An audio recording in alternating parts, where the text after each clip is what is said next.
Bayangkan jika minuman paling ikonik di dunia tiba-tiba berubah rasanya. Dan semua itu karena satu orang, Presiden Donald Trump. Ya, Anda tidak salah dengar. Coca-Cola, raksasa minuman ringan dunia, diklaim telah sepakat untuk mengganti bahan utamanya. Dan ini bisa berdampak besar pada jutaan konsumen. Tapi, benarkah mereka setuju? Dan apa dampaknya? Mari kita bongkar kisah penuh kontroversi ini. Pada Kamis 17 Juli 2025, dunia dikejutkan oleh pernyataan mengejutkan dari Presiden AS Donald Trump melalui platform Truth Social. Dalam postingannya, Trump mengklaim bahwa Coca-Cola telah sepakat mengganti bahan utamanya, yaitu sirup jagung fruktosa tinggi, dengan gula tebu asli dalam semua produk Coca-Cola yang dijual di Amerika. Saya telah berbicara dengan Coca-Cola tentang penggunaan gula tebu asli, dan mereka telah setuju gula tebu lebih baik. Trump bahkan menyebut langkah ini sebagai sangat baik untuk perusahaan. Tapi mengapa seorang presiden begitu peduli dengan bahan minuman ringan? Inisiatif ini sejalan dengan program kesehatan nasional bertajuk Make America Healthy Again. Trump bekerja sama dengan Menteri Kesehatan Robert F. Kennedy Jr. yang selama ini dikenal sebagai pengkritik berat industri makanan olahan. Kennedy Jr. menyebut sirup jagung sebagai biang keladi obesitas dan penyakit kronis. Gula itu racun, ujarnya. Tapi, bukan berarti gula tebu lebih sehat, bukan? Inisiatif ini juga ingin melarang pewarna sintetis, pengawet, hingga makanan ultra proses dari pasar domestik AS. Tapi tentu tidak semua orang setuju. Saat kabar itu viral, Coca-Cola belum mengonfirmasi klaim Trump.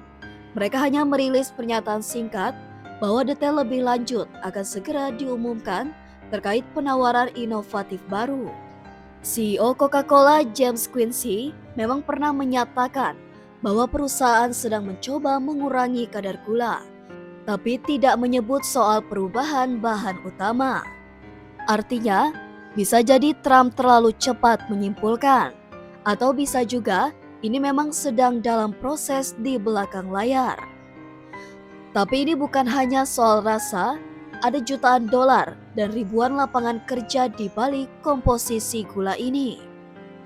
John Body, CEO Asosiasi Pemurni Jagung AS, menyebut langkah ini sebagai ancaman bagi petani dan industri lokal. Menurutnya, jika fruktosa digantikan oleh gula tebu, maka akan menghilangkan ribuan lapangan kerja di sektor pertanian jagung, mengurangi pendapatan petani lokal, meningkatkan impor gula dari luar negeri, tidak memberikan manfaat nutrisi yang jelas.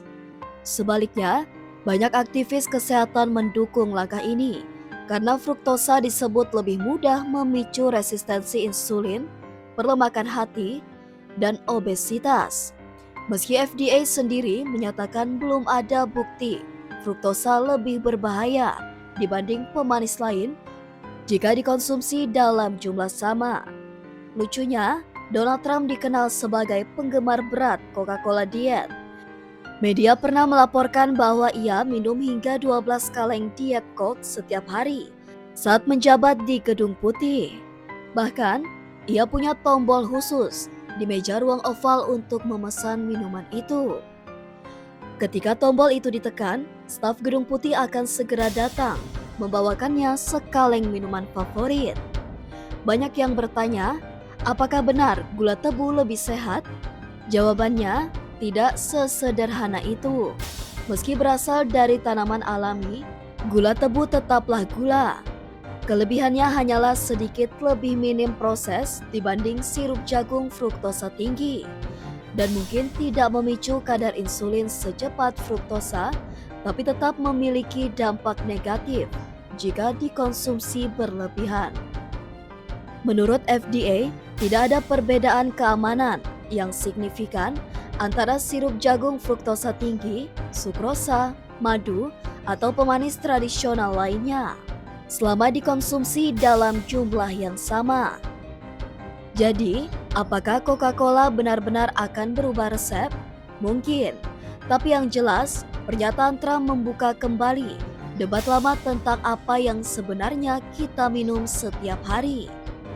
Pertanyaannya adalah, apakah Anda setuju dengan penggantian sirup jagung dengan gula tebu? Apakah langkah ini murni soal kesehatan atau strategi politik dan ekonomi?